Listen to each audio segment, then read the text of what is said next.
Hello, everyone. Welcome to August 28th edition of the SIG Network Community Meeting. As always, this meeting is governed by the Kubernetes Code of Conduct, effectively boiling down to be nice to one another. So please do be nice to one another. Please use the raise hand feature in Zoom if you have questions or interjections. We have an open agenda, so the calendar invite you have here has the agenda on it. And if you have something that you want to add, you can add it. Feel free. We do have quite a few things on the agenda, so if we can't make it to yours today, we can always bump it and park it for the next one. And with that, I think I'll go ahead and share screen and we'll get started on our fairly decent sized agenda today.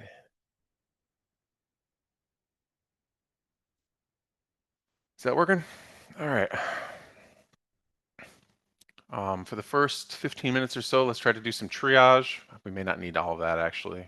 Some triage was done beforehand. We have 3 unassigned issues we can take a look at. Okay,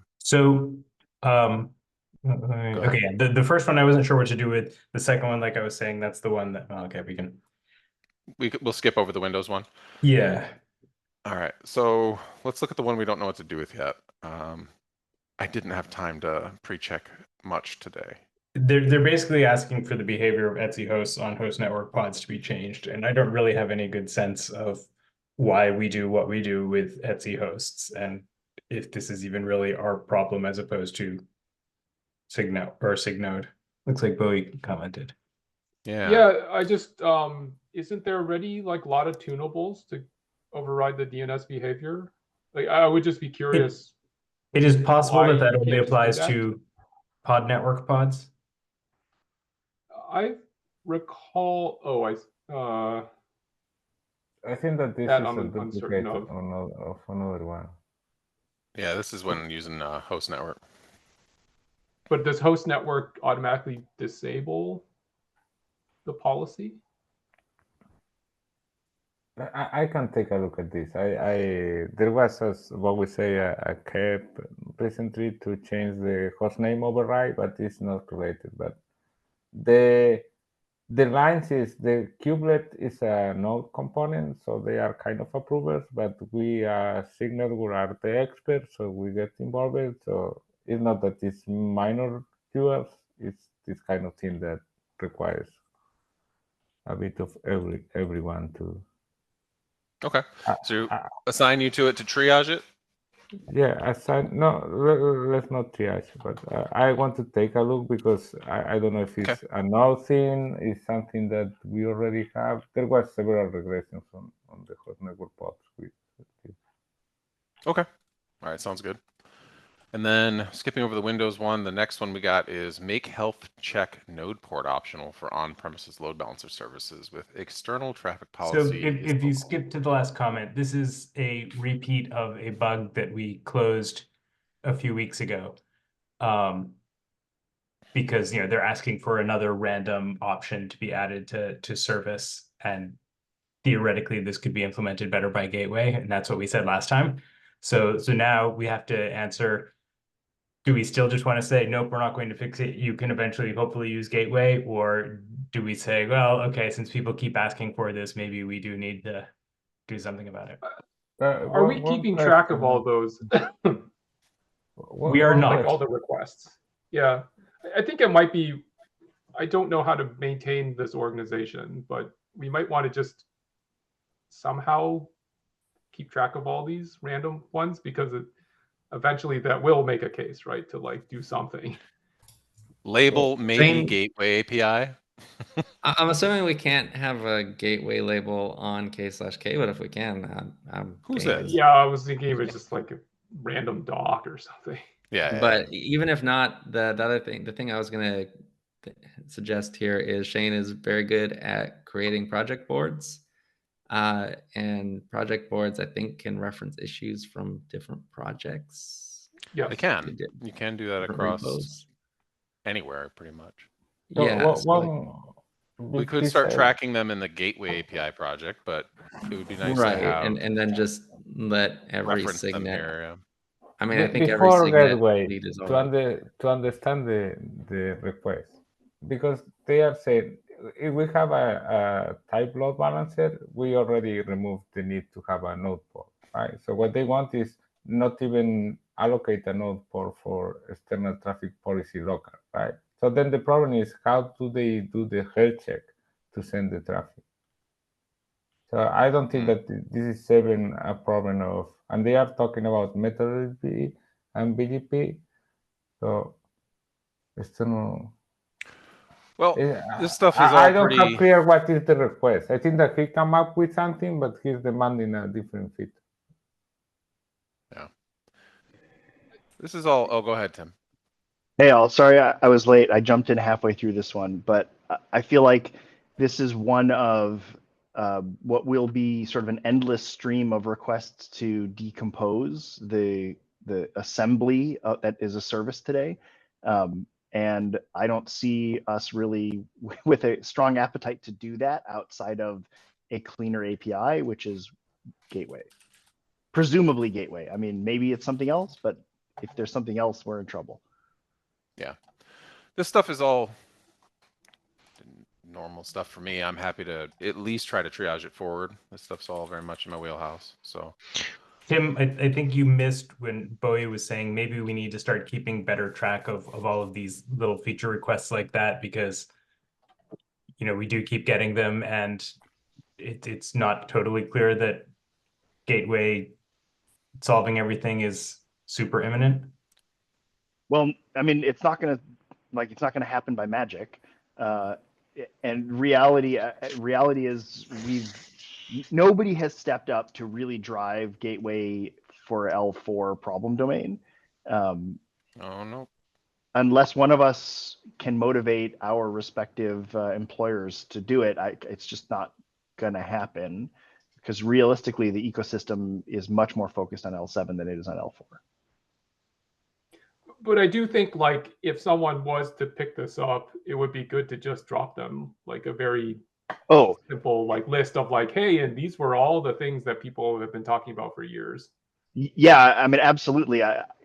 In the limit, I think the goal is service is nothing but a port and selector, basically, and everything else becomes gateway stuff. Oh, you want a node port for this? Here's the gateway that lets you define a node port. Oh, you want a DNS name for this? Here's a thing that lets you define a DNS name for this. Mache? Could we point them to the gap that's out there for cluster IP in Gateway that basically talks about this deconstruction? At least then they can chip in their requirements there.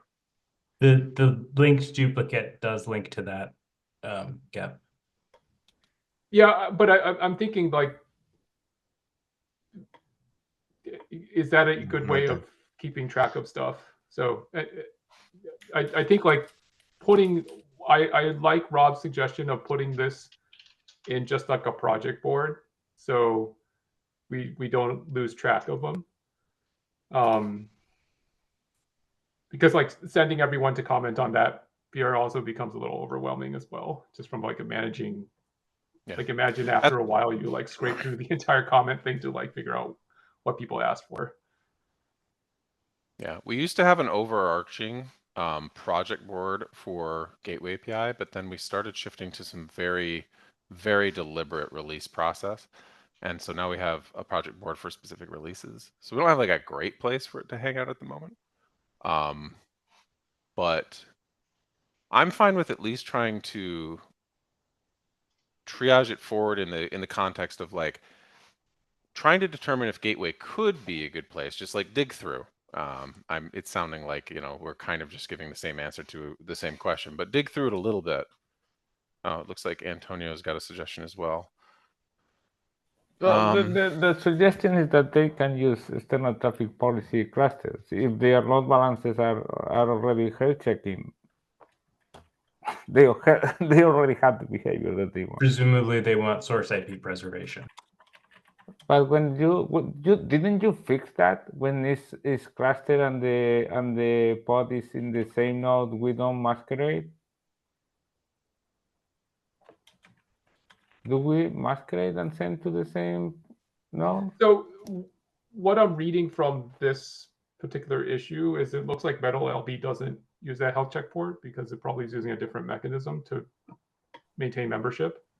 Yes, it's BGP and peers with the other router, or use the GARP thing and then use a floating IP.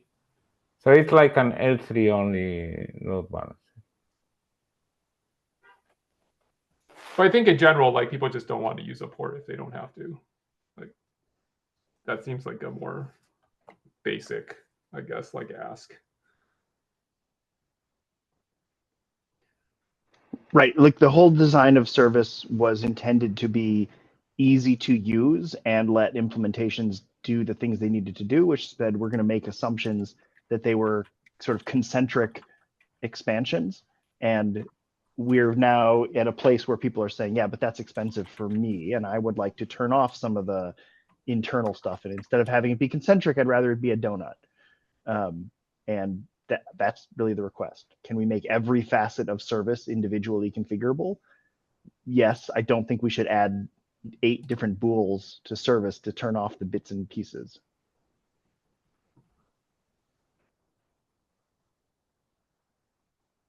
Oh yeah, Dan says we have a huge agenda, so I think Shane maybe. Yeah, I'm just going to try to got see this if I one. can move it forward a little bit. But we should get back to our pretty large agenda. Okay. If anybody is keen on, wait, what did I do? I did the wrong thing.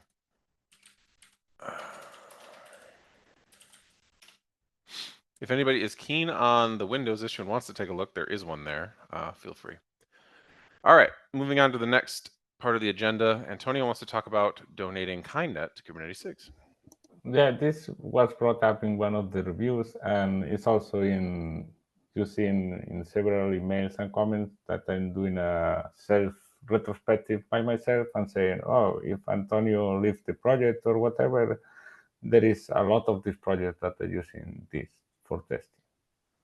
So I don't have big dreams on KindNet. Maybe 5 years ago, I was dreaming on doing something big, but I think that besides the typical weekend thing to test how acceleration work or whatever the other thing, it was being stable for the last, I don't know when I created it with Ben in 2018. So the question is, if there is interest in having SIGs and donate the copyright and the licenses and maintain it, and maybe get some people to also patch with the dependables and help with all these things, or if we keep it there.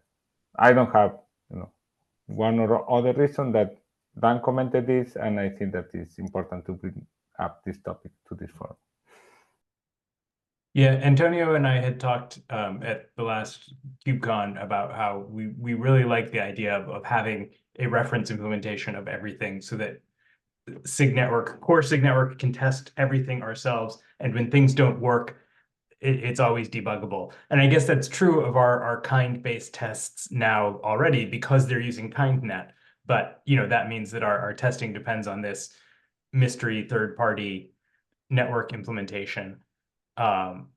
So I was like, yeah, we should just make it official that we support this as a baseline pod network implementation, which we also use in testing. And so if people say, hey, networking feature blah blah blah doesn't work, we can say, well, it works in KindNet, so what's wrong with your plugin?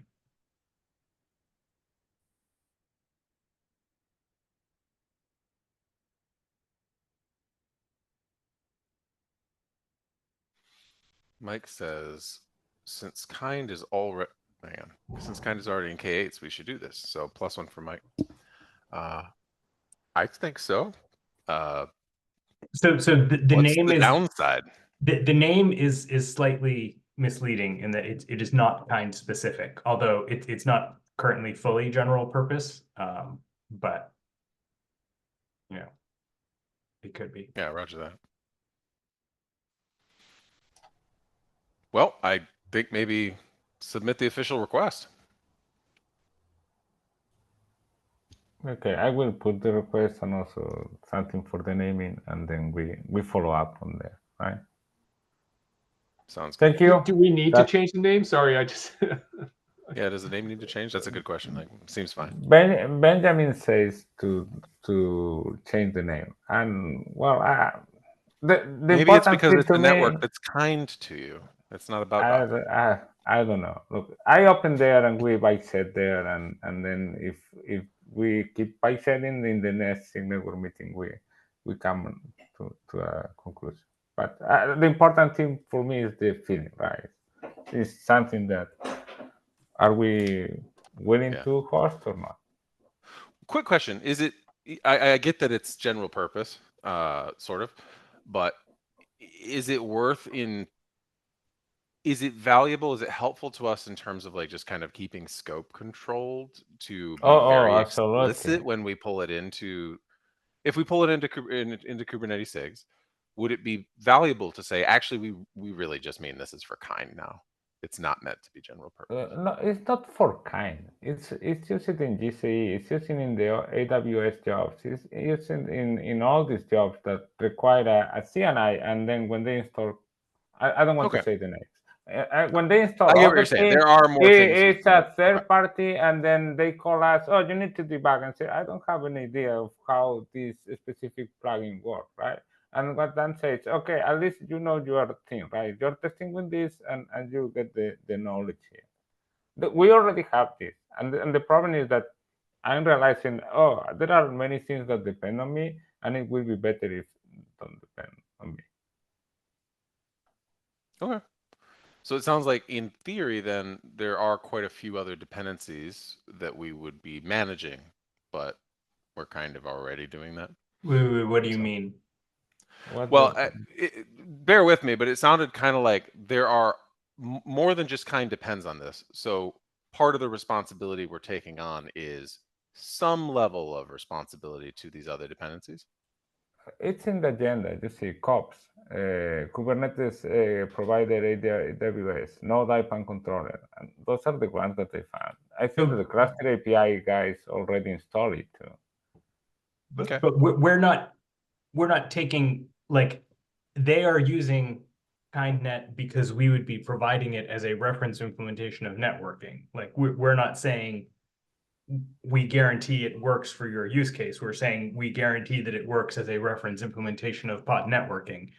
And if it doesn't, that's our problem. We need to fix it. But if it does and it doesn't work for your use case, then, well, you need something different. Roger that. So to be clear, if somebody wants to use it for some specific use case in whatever thing, this is not in our CI. We don't understand this use case. This doesn't go in. Is the question that you were doing? It was more, yeah, just generally kind of poking around if there was really any downside. And The it doesn't really downside, sound like the there is. downside is oh, tomorrow I have this super complex case with 3 Raspberries, 8 interfaces, and BGP, whatever, and it doesn't work. Can you add BGP with source congestion? No, well, I mean, we are not testing that. Okay. I'm still +1. I just figured Look, while we're talking about I'm it, going might as to well talk open about it. and I want this. If we take the decision to have quorum and consensus, and then put maintainers, and the maintainers need to be sure on the scope and be sure that doesn't grow and scope creep. That's the other Sounds good. important part.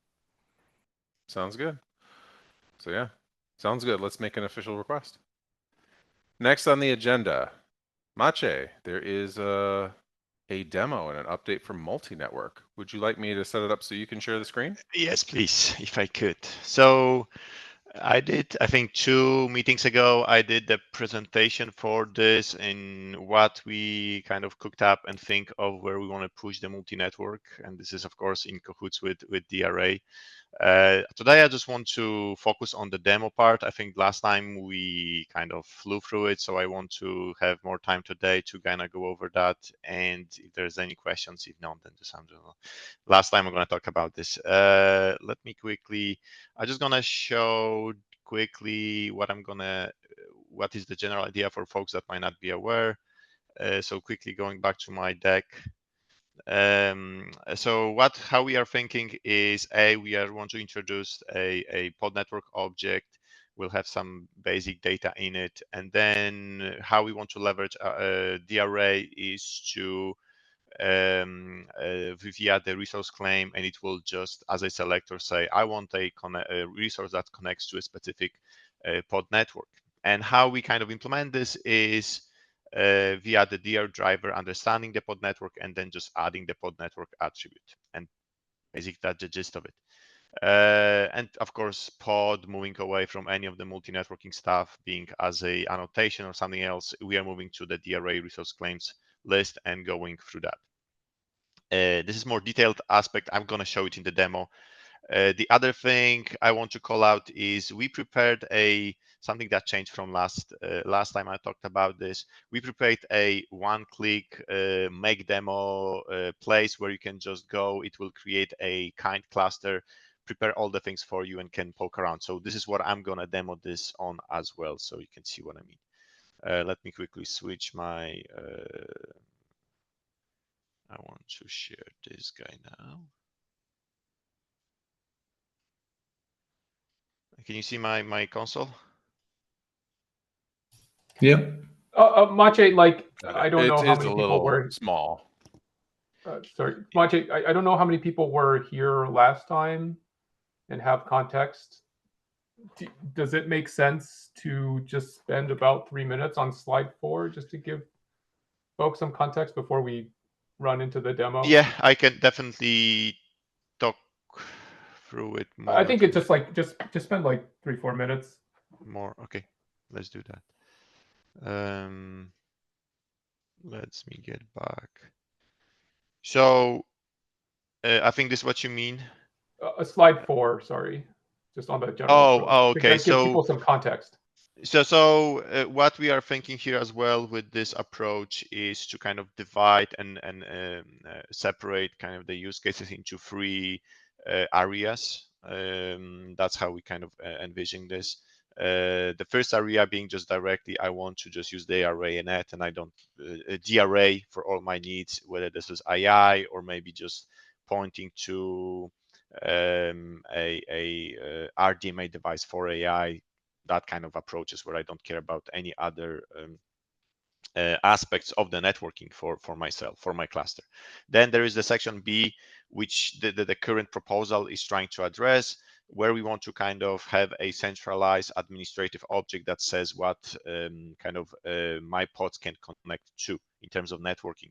And that is something that you probably could achieve as well with a device class from the array, but this is our stepping stone to the section C, where we want to build on top of the pod network and add the Kubernetes primitives on top of the pod network capability, right? So think of service functionality. I'm not saying service object here, but service functionality, serviceability on top of the additional interfaces of the pod, building future features on top of just having additional networks, i.e. example as well, and network policies.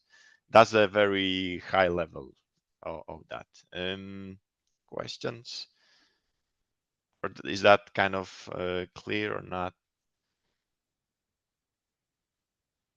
I'm gonna assume silence for acceptance. All right. Let me jump now to the demo again, and quickly show what I have in mind, at least in the section B, kind of segment B, what we are trying to address, kind of identify the pod network. What I'm doing in this demo, I am leveraging DRA net. So I hack and slash a bit DRA net to achieve what I want to do. I define the pod network in a very simple way. And then I'm going to show you how this all kind of comes together. So getting to my resource slice, it's just standard DRA net resource slice, and I created a interface called the dummy for this purpose. It's just my additional interface that I'm going to play around with. And it just has standard attributes, the one DRA net would define you and provide them to you. And basically, I just want to show that this happens. Then what else we have is the pod network. The pod network object is for now identifying who's my provider, whether the kind of administrative capability to disable and enable the pod network. And that means is just I can attach new pods to it. That's the only aspect of the enabled. It's not like I can just shut down the pods or disable, remove the network from the pods that are already using it. If we were to do something like that, I think this is where the DRA would have to kind of address this, because basically we are leveraging DRA. So if DRA will have some mechanism to prevent or deal with a resource claim deletion for an existing pod, then we will just leverage on top of that. And then lastly, parameters to kind of identify implementation specific parameters, whatever they are. And for this simple POC, what I said is this pod network represents all the interfaces that are called dummy. That's how I did. And this can be whatever you can think and however you want to slice and dice your network. It can, for example, say, oh, give me all the interfaces that would connect to a VLAN X will belong to this network. And basically, this is all boils down later on to your DRA driver on how you kind of implement this, right? So let me apply this this guy pod network here. And after doing this, what you can see is my dummy now receive the pod network, right, attribute. This was not there before. Now this interface that I had before now has this attribute called as my pod network. And what I can do next now is I think before I go there, this is what I want to call out. This is the enable capability, and this just boils down to me changing the conditions on the object, right? So what you can see here now, the condition is false with pod network is administratively disabled.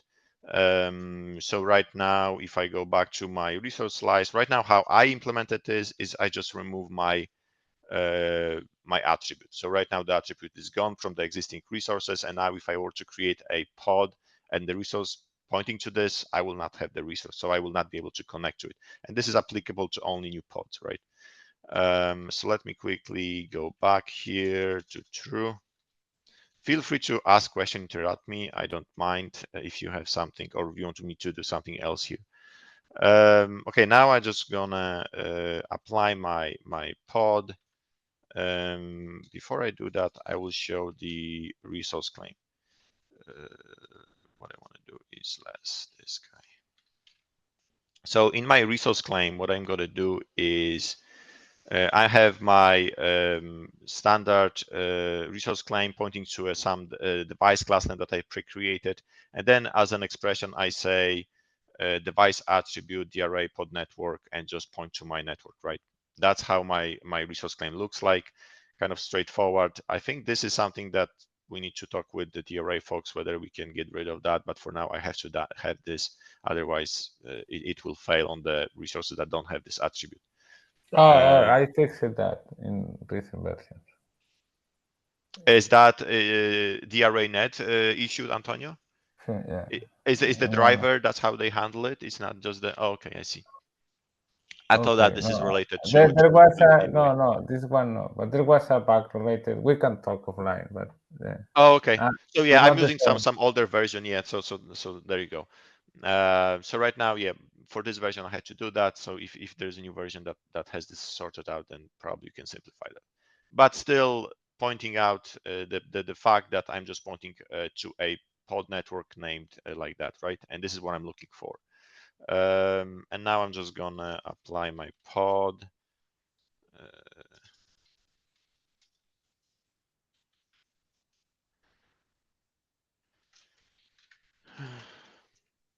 And it's running. Let me see, maybe just to do that, let me just execute.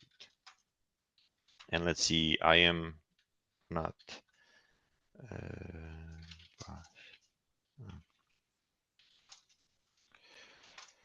So we have our default interface and then additional dummies here. It has no IP, but that's not the point, but just you see the interface got passed in. And the last thing I want to show you is the kubectl get resource claim dash OYAML. Let me just show that. What's important here is, this is the other aspect, and this is on one of my slides, is we return all the networking information. This is what Lionel did. He added this network data path. So what we want to care about here is eventually this one doesn't have it because the interface doesn't have an IP. But if it had, I would add an IP in this data. And then what I'm doing, and one of the standardization that we require as a conformance, is for your for this conditions for that specific resource to point out which pod network this device belongs to, so that in the future when we think about serviceability, I can match. I want to have a service on top of pod network X selecting this set of pods. So they can, my endpoint/controller can look at this and, okay, select me all the guys that have this pod network, and select all the IPs from here, right there. And I think that's this is really cool. Do you already have it working? the serviceability part. Yeah. No, that part is for that's the One next step stage. at a time, Antonio. Yeah, I think keep in mind the serviceability part. It's where the gap I was mentioning previously, the gap where we were thinking about making sure that we can present L4. This is at L4 gateway, right? Right now we're talking about L7 HTTP, so we need a TCP UDP routes. And through that, then we can kind of combine endpoint slice, and there's the discussion about like endpoint selector, I think, object, and this is how this all will kind of come together eventually. Lionel, go ahead. You probably have some more. Yeah, the serviceability, I have a POC around this, but it's based on Multus, but moving to this would be similar. Just the way to attach the network to the pods, it's a bit different, but getting the IPs is more or less the same at the end. So I have this part working using Gateway API. Yeah. I could demo this part, but yeah, it will be using Multus, but adapting to this Cool. might not be I so think complex. would love to see a demo as usual. Yeah, sure. it will be great because then we have two implementations and we have the standard API and we demonstrate also what we want, right? We have a common API that works with different. That's for me a very nice win-win. Maybe the issue with that is that it's a POC based on another POC, and then at the end it's yeah. on the flaky thing. Well, but Yeah, POCs are based of software that is working, right? So we are talking about things that work. Yeah, I'm just saying that it's another layer of POC, and at the end it's hard to demo everything at the same time and having the people follow everything. POCs are the mathematician's definition of something works, right? There exists X. Any other questions to this part? Anything else? Anyone has some want me to poke around? You can, as I mentioned, I send the link in the slides. You can download it, and you can try it yourself. There's a make demo a method that will just create you the local kind cluster with all this in it. This is what I did my demo on top of, so you can try it out locally as well. And I think last thing from my side, I will reach out to folks and groups as well about this. In the slides, I have a PR, what you can look at as well yourself to read on all the details about what I just showed. But my next step is to kind of reach out to folks and poke around with and solicitate a bit further so that we can get to a consensus and hopefully merge this and move forward. All right, thanks everyone. Thanks for sharing. Thanks for the demo. Yeah, I think so if anybody is interested but isn't currently aware, multi-network is one of our sub-projects. There is a Slack channel for it. Please join. You'll find it, I think, is it a couple of repositories under Kubernetes SIGs? Please do go join the community there. Yeah. I have a topic. I'll get back to sharing my screen here. I think. Yep. It's a little preliminary. We had originally intended to have a more complete review ready today, but we had to do some time extension for Gateway API 1.4.0. But we do have kind of a partial initial, most of it's there kind of review, and just at least wanted to touch base with people, let people know what's coming in this release. I put up a PR this morning that gives a diff since 1.3.0 that people can take a look at. It is a little big, so I want to kind of do an overview of what's in there so that you can focus in on specific areas. So this is an announcement of our current phase for the release cycle, which kind of shows what's in flight and what's going on. Things that are moving into standard during this phase are backend TLS policy, so allowing TLS from gateway to backend for ingress. This is kind of, I mean, they're all big. This one's been a long running one. It's been an experimental for a long time.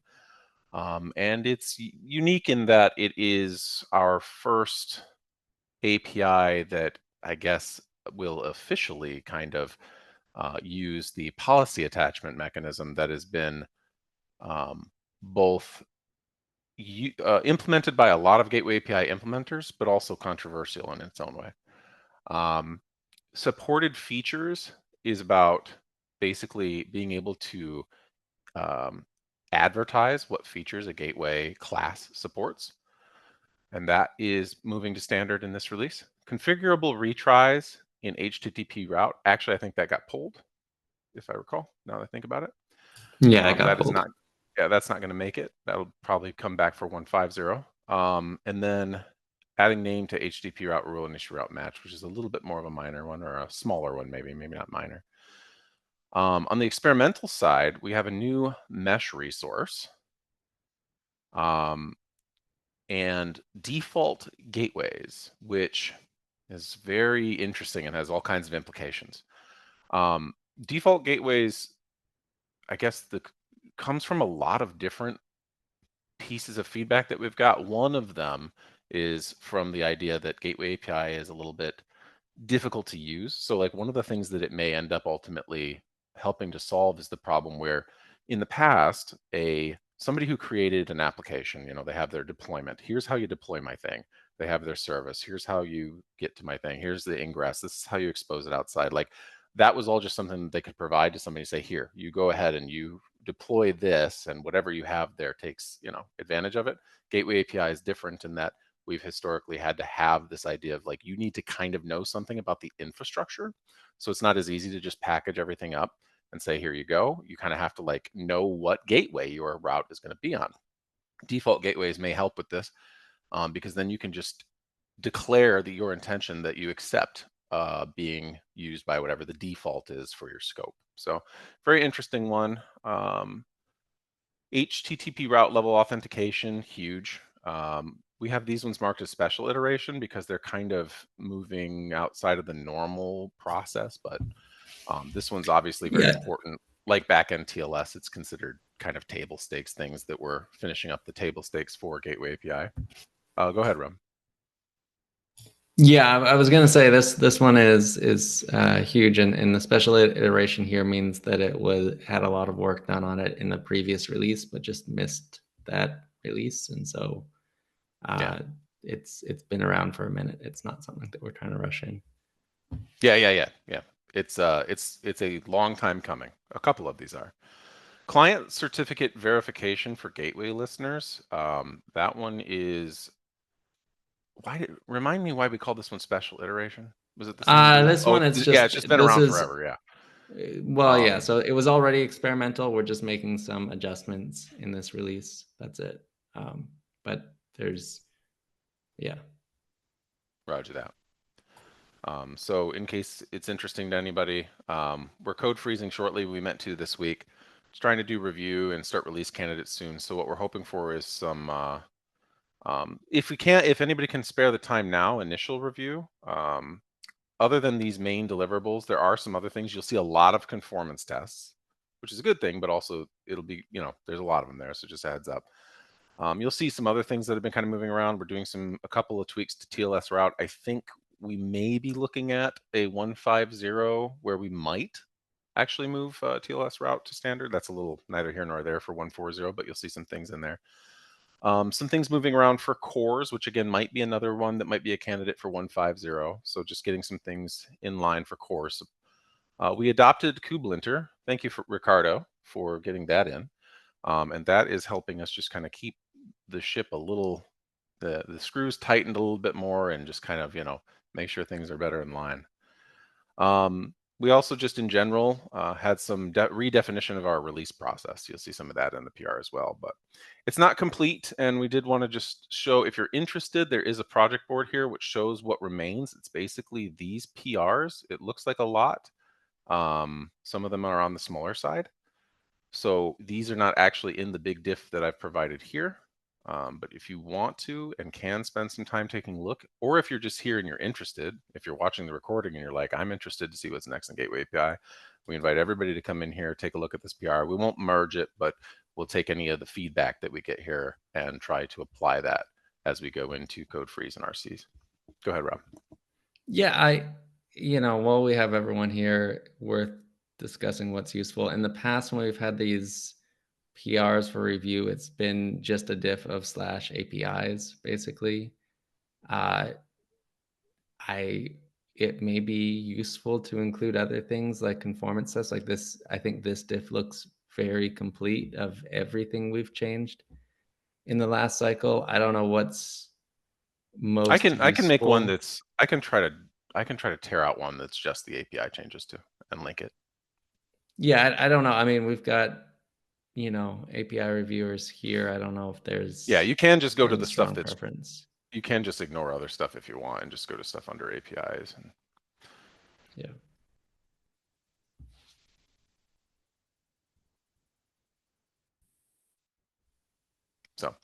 So anyhow, any questions about anything, any of the main deliverables, themes anybody has about Gateway API 140?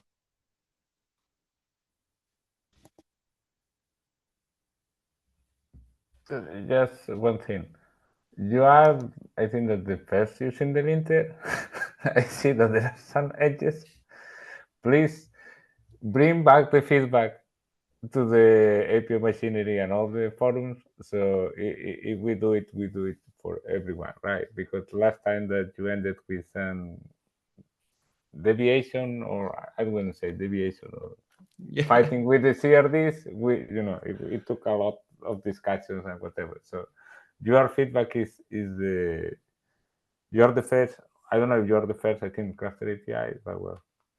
Yeah, you are pretty heavy on the API, so this feedback for the rest of the community will be great. I think we got a lot of back and forth and feedback around gateway inference extension, and Ricardo, I think you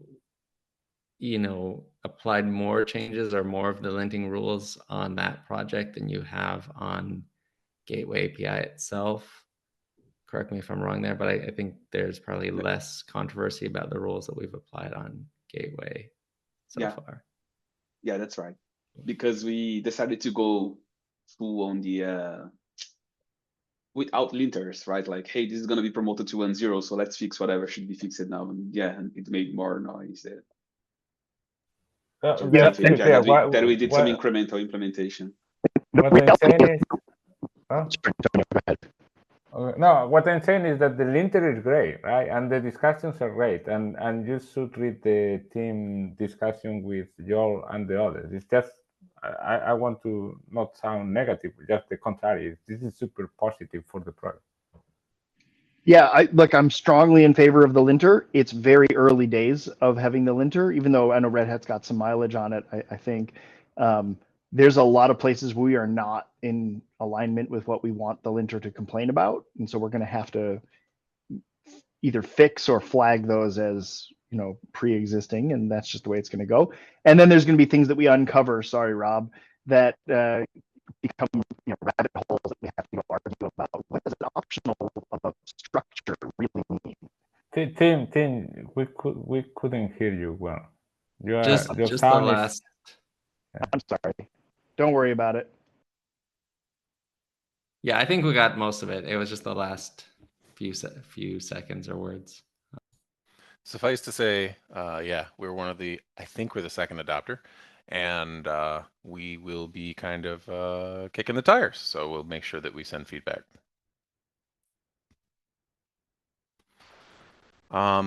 If there are no other questions about Gateway API in general or the 140, then might move to go ahead and just give everybody 10 minutes of their time back. I'll give a couple seconds for anybody that wants to put their hand up. I guess, okay, I've got a question. What should we do? This is addressed to all the leads here. What should Gateway API do as a blocker for getting a release candidate out? Like, let's say we're what we think maybe a week to 10 days away from wanting to cut a release candidate. What kind of sign off do we need from this group before we do that? Like, what's most helpful? Like, should we provide more detail about the API changes we're trying to make? Should we? I don't know. I don't want to get ahead of things, but I also don't want to wait indefinitely either. Rob, was there a review? Like, there's not been. Or are you asking for something more? So in the past, we've presented a few slides basically outlining the major themes of a release. We could do that again. We could schedule a one-off where we kind of discuss major parts, or we could just say, well, look at the PR. PR is fine. I don't know what's most useful for this group. I personally think that just information, we are doing this, or we are in this release, and this is the place where you can look, for me would be enough, right? Then the people need more information, because I understand that doing release plus internal work plus whatever thing plus kids or whatever, if we start to put, do the slides and do the other thing, can be a lot. But honestly, for me, the important thing is the feedback from the sub projects and the other to the main, because we are here, all of us, and we block it the hour. And if you share this and people have questions, we can progress. But in my opinion, it's just that every time that you are in the release, this is the cycle for review, or this is important, bring in the topics, and then inform, we are going to release in 1 week or 2 weeks. Okay. So so we've provided a link to where this can be reviewed. Are we basically okay with a lazy consensus then if we don't hear anything meaningful or pushback or anything in the next week approximately? And that pushback could just be, please hold on, I haven't had time, but I want to look at this in more detail. But yeah, if we do put a request for change on there if you're like, I just need time. Yeah. I mean, I really appreciate. Can you guys hear me? Okay. Yeah, you're coming in better. I appreciate being able to get the overview of the major themes. On the API review side, there's a lot of API review, and this last week, it's evidence of what happens if we go really deep, right? I think I got that. There's a lot of API review. I heard that part. Yeah, I think Tim was saying that the actual overview of the slide, well, maybe not necessarily slides, but something that kind of gives an example of how we expect the APIs to be used and what they're trying to. Some kind of high level overview maybe is useful. Yeah, sorry, Tim. You sound like a Mersbo concert. Here you go. He typed. I don't know what's okay. API reviews are time intensive, but needed. Earlier is greater than later. Yeah, that's why we threw this on here, even though it was kind of like a little there's a few things left to do. So yeah, any feedback that you can throw on there, please do. And again, like what Rob said, if you're like, I want to give feedback, I would like you to wait for me. Please just go ahead and communicate that, and we'll talk with you. But well, one question, because maybe what I was saying is when you have an API review or something needed, you come here and you say, oh, we are going to review this, right? Not wait for the end of the release and say we are going to release in 1 week. Right. So that is the release is a month or so out. So, well, yes, the release is probably a month, well, hopefully a little bit less than a month away, but we are hoping to cut a release candidate in 7 to 10 days, ideally. So this is what I would say is a request for API review, please. Okay, but the request for the API review is when you bring this here and do a short summary and throw the link, no? Well, we have a link. We don't have the short summary, or like, do you mean, you can explain. We are reviewing this thing, and like, is what Shane just presented what you're describing, or you want more detail? Is what you're saying? I'm.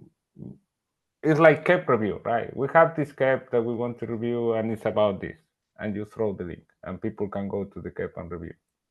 Is not what you are asking to do? Yeah. We, in Gateway, we have Shane basically linked to it, but we have, 7 different enhancements that are part of this release, give or take, in that ballpark. Yeah, that's these guys I was talking about at the beginning. It is now 7 because 1 got dropped, but 7 enhancements that are intended to go through for this. Yeah, but once you finish the enhancement, you go to API review, right?